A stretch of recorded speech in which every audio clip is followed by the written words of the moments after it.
A group of South African students frustrated over higher tuition fees clash with police outside Parliament in Cape Town. Hello, I'm Arnold Naidu in Washington, D.C., and this is The Heat.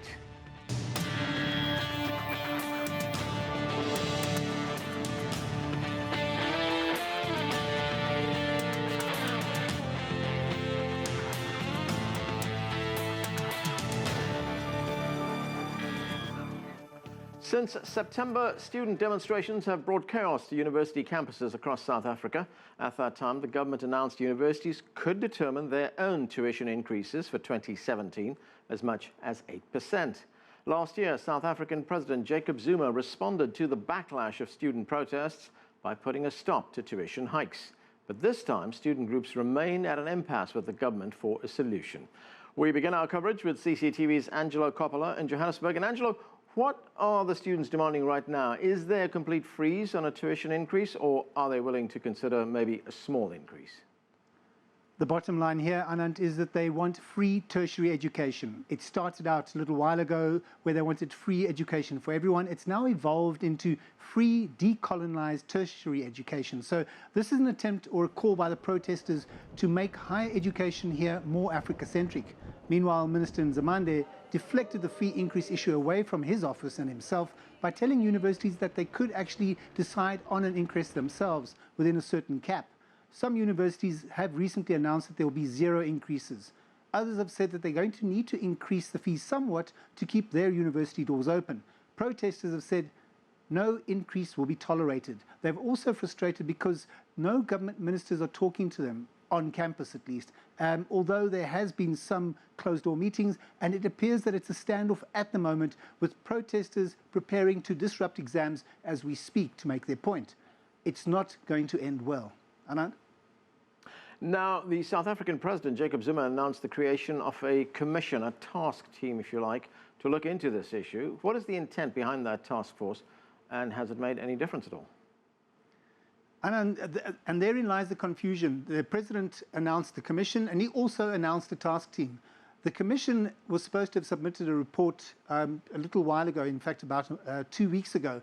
What he's received from that commission after all these months of work is an incomplete report. In fact, it's only 50% complete. They've been given an extension until March next year to submit their full report. But bear in mind that universities here in South Africa start their new years in February, with fees having to be paid for classes, and the classes are starting at that time. In terms of the task team, well, that's a different matter. That's been set up by the Higher Education Minister, Pravin Gordhans, and it includes some business leaders. And they've been working on some funding models, and apparently they've found a draft model that they feel that they can work with and they're comfortable with. But it operates on scales. So there's free education for the most needy of the students and their families, which increases in percentage based on family income. And there are loans involved. So certainly no free education for anyone because the state can't afford it. Business is saying that it's going to take control of this new model if it's going to get involved, and it's going to run it on business principles. This, as I said, isn't going to end well. Anand? Thanks, Angelo. That's CCTV reporter Angelo Coppola reporting from Johannesburg. At the height of the student protests, the University of Witwatersrand in Johannesburg was forced to suspend classes.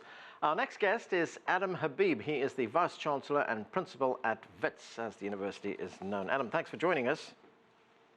It's a pleasure. Thank you for having me. Now, WITS is one of the biggest universities in South Africa, in fact, one of the biggest universities on the continent.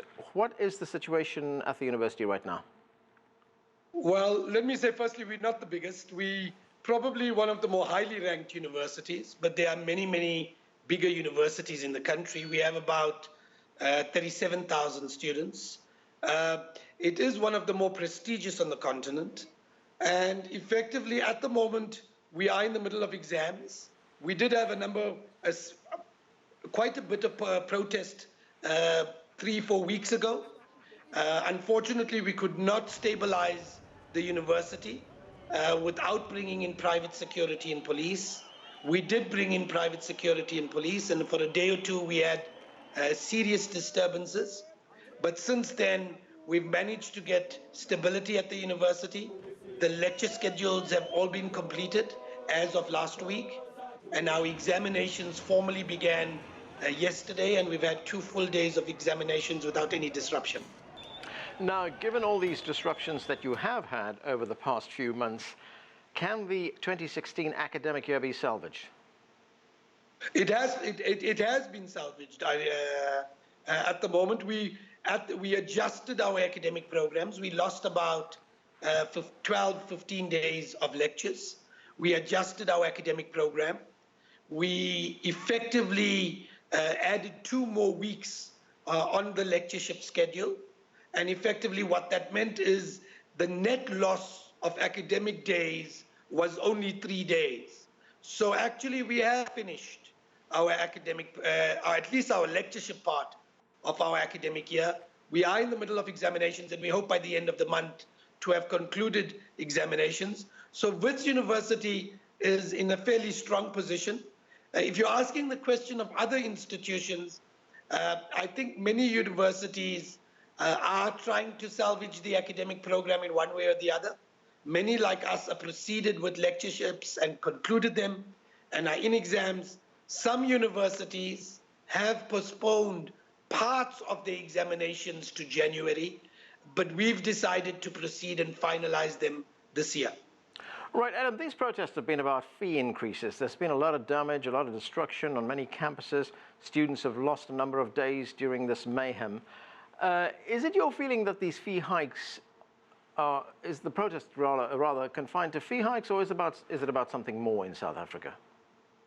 So look, I think it's about both. I think that firstly, there is a legitimacy to the demand that the cost of higher education has become astronomical by South African standards. Effectively, what you've had for 15 years is government subsidies declining and higher education executives essentially making that up through double-digit fee increases on a yearly basis. And that's priced out higher education outside the hands, not of the working classes, but also the middle classes. So I think there's a legitimacy to the demand. But I also think that the nature of the protests, the tactics, the propensity to violence, the polarization that has emerged, all suggest that it's not simply about fees.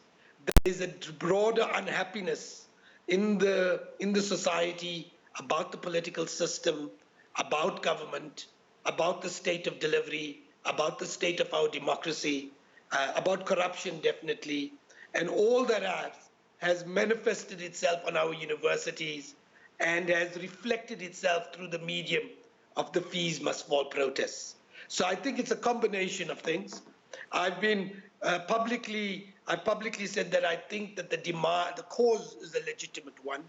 Although I've been very critical of the strategies, I've been critical of the racism, I've been critical of the violence, I've been critical of the propensity to arson, and I've been particularly critical on the slogan that has emerged, which is, if there is no free education, there shall be no education at all. And I think that that's a dangerous slogan. I think you can advance the struggle for free education while simultaneously concluding the academic year. And I think that that represents the views of the majority of students and the majority of staff. I did a poll 3 weeks ago at Wits University, and 77% of students said they want to conclude their academic year, even though they want to continue to struggle for lowering the costs of higher education. Right. Ultimately, I guess the fee issue will have to be resolved by the national government. I want you to take a listen to what South Africa's Finance Minister, Pravin Gordhans, had to say about this. Let's watch. We understand the concerns of our students and their parents, that we appreciate their difficulties, that we will do everything that is possible to regain normality on our campuses. We do not want them to lose the 2016 academic year. So you have the Finance Minister there saying that he will do everything possible. Do you see a plan? Does the government have a plan? The government doesn't have a plan at this stage. The plan that they put on the table, which is by the Minister of Higher Education and Training, was to pay for the fee increase for all students with a family income of less than 600,000, was not accepted by effectively the student parties. And that's why we had the protests. What we are saying is that even though I might be able to finish the academic year and the examinations by police and private security, this is not a sustainable solution. You do not want private security and police on your campuses. And so we need to find a political solution to this. One of the proposals that has been suggested now is, if you like, a national convention on the issue of financing higher education as a means to find a solution between all stakeholders, whether they are students, whether they are parents, whether they are government, vice-chancellors and chairs of council. And the idea is that that call is now being made by a number of fairly important elder statesmen, if you like, in South Africa. My Chancellor, Dikhan Moseneke, some judges, Yvonne Mokgoro, some people from the churches, Malusi Mpulwana, and I think that kind of political solution is the best route to a sustainable solution going forward.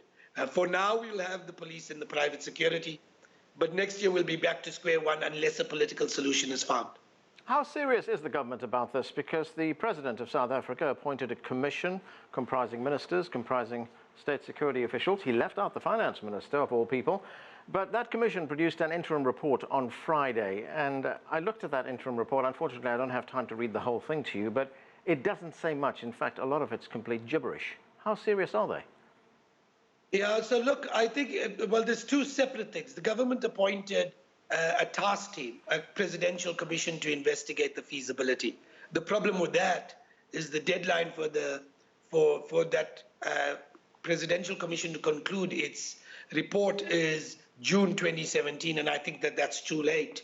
We just can't fix that. He also established an interministerial task team with mainly state security ministers and the like. I do want to say, however, that subsequently, initially the Minister of Finance was excluded, but he has now been included in the interministerial task team. And that is one of the stakeholders that effectively has to be brought into the conversation in the national, in this national convention. Right. I do not believe that government on its own can resolve it. Frankly, I think that there has been a lack of leadership, at least on the part of the president, in this regard. But hopefully in the coming weeks, these elder statesmen can get sufficient momentum on this national convention idea so we can begin the process to finding a political solution to this challenge. Adam Habib, thanks for joining us, sir.